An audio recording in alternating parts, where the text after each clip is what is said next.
दोस्तों, क्या आपने कभी किसी पड़ोसी को अपनी छत के नीचे शरण दी हो, उसे खाने को दिया हो, उसके कारोबार को चलने में मदद की हो और बदले में उसी पड़ोसी ने आपकी पीठ में छुरा घोंप दिया हो? कुछ ऐसा ही किया है बांग्लादेश ने भारत के साथ।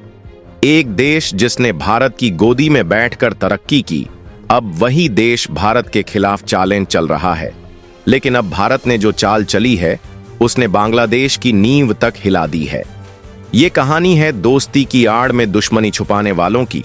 ये कहानी है मोहम्मद यूनुस की महत्वाकांक्षा और ये कहानी है भारत की रणनीति जिसने बांग्लादेश की नींद उड़ा दी है।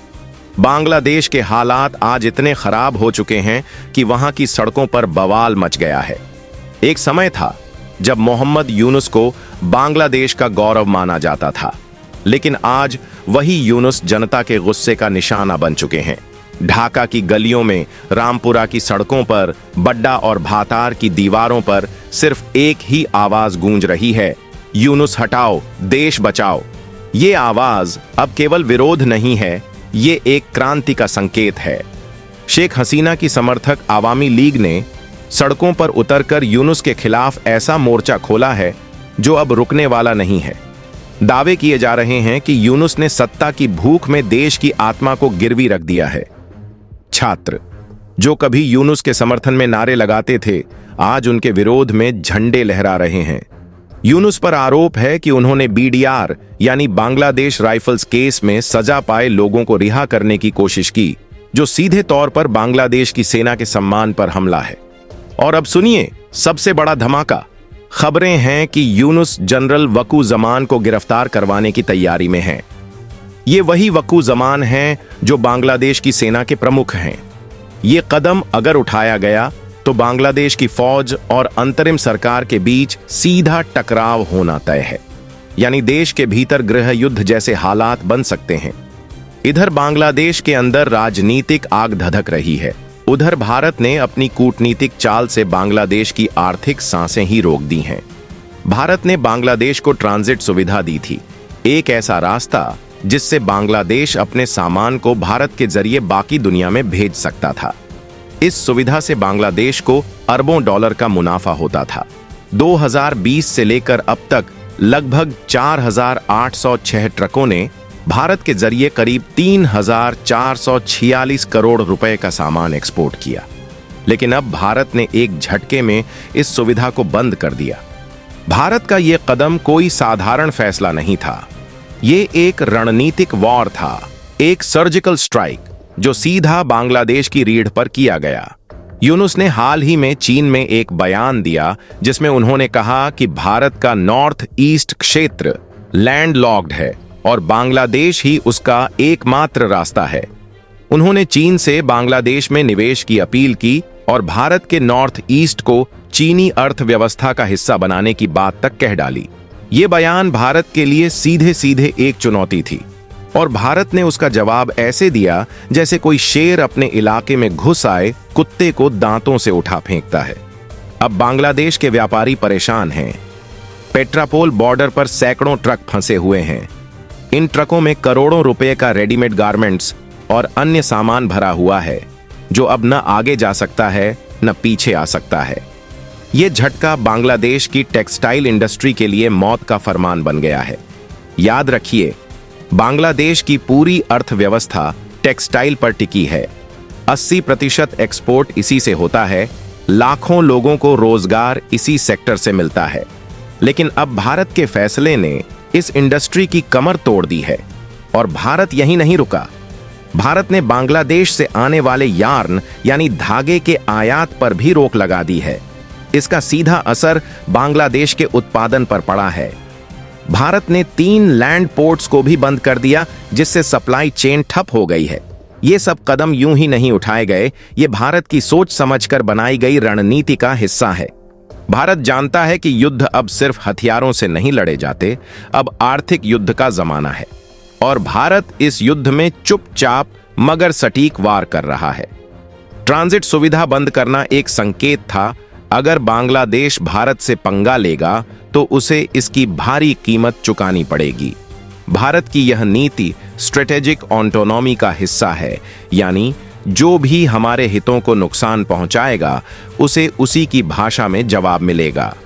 अब अगर बांग्लादेश समुद्री रास्ते से अपना सामान भेजना चाहता है तो उसे खर्च भी ज्यादा होगा और समय भी। ऐसे में बांग्लादेश के छोटे व्यापारी बर्बाद हो जाएंगे। क्रिसमस और न्यू ईयर जैसे त्योहारों के लिए जो बड़े ऑर्डर आए थे वो अब कैंसिल हो सकते हैं। यही नहीं, अमेरिका ने भी बांग्लादेश के गारमेंट एक्सपोर्ट पर 37% टैरिफ लगा दिया है। यानी अब बांग्लादेश के पास न रास्ता बचा है न साधन। इधर IMF ने भी बांग्लादेश को चेतावनी दे दी है, या तो टैक्स सुधारों को लागू करो या फिर अगला कर्ज भूल जाओ। बांग्लादेश ने 4.7 अरब डॉलर के कर्ज की अर्जी दी थी, लेकिन अभी तक उसे हरी झंडी नहीं मिली। IMF ने साफ कर दिया है, GDP और टैक्स रेशियो सुधारो वरना अगली किस्त नहीं मिलेगी। ये बांग्लादेश के लिए किसी भूचाल से कम नहीं है। आज बांग्लादेश की अर्थव्यवस्था चारों तरफ से चरमराई हुई है। महंगाई आसमान छू रही है, बिजली और ईंधन की भारी कमी है, एक्सपोर्ट घट रहा है, विदेशी मुद्रा भंडार गिर रहा है और आम जनता की कमर टूट चुकी है। मोहम्मद यूनुस की अंतरिम सरकार पर भरोसा अब न जनता को है न वैश्विक संस्थाओं को। और ये सब कुछ शुरू हुआ था भारत से पंगा लेने के बाद। भारत ने न सिर्फ बांग्लादेश को आर्थिक मोर्चे पर झटका दिया, बल्कि खुद की टेक्सटाइल इंडस्ट्री को भी बूस्ट करने का काम शुरू कर दिया है। भारत के पास पहले से ही कॉटन और कच्चा माल है। अब टेक्सटाइल पार्क्स और नए गारमेंट हब बनाकर भारत खुद दुनिया का नया टेक्सटाइल हब बनने की दिशा में तेजी से बढ़ रहा है। अमेरिका ने बांग्लादेश पर टैरिफ लगाया है, लेकिन भारत पर केवल 27% टैक्स है।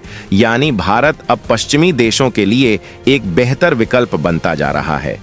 अब सवाल यह है, क्या मोहम्मद यूनुस और बांग्लादेश की अंतरिम सरकार को अपनी गलती का एहसास होगा? क्या बांग्लादेश भारत से टकराकर खुद को तबाह करने का रास्ता बंद करेगा? या फिर यह देश एक ऐसे रास्ते पर चल चुका है जहां से वापसी अब नामुमकिन है?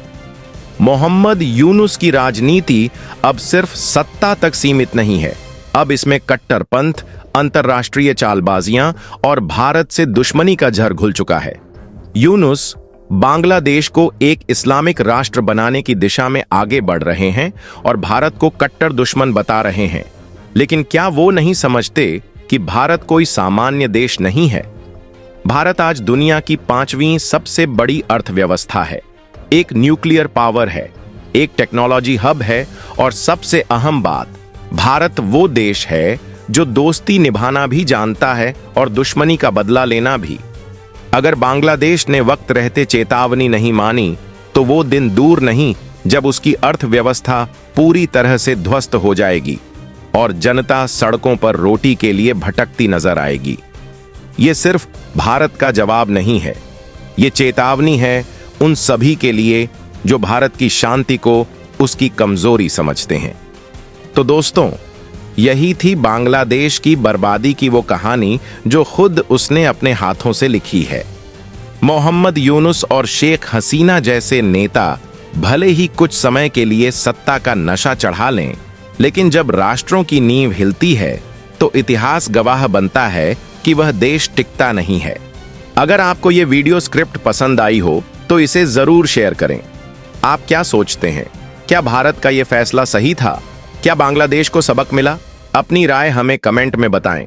और हां, वीडियो को लाइक करना न भूलें, क्योंकि आपकी एक क्लिक से हमारा हौसला बढ़ता है।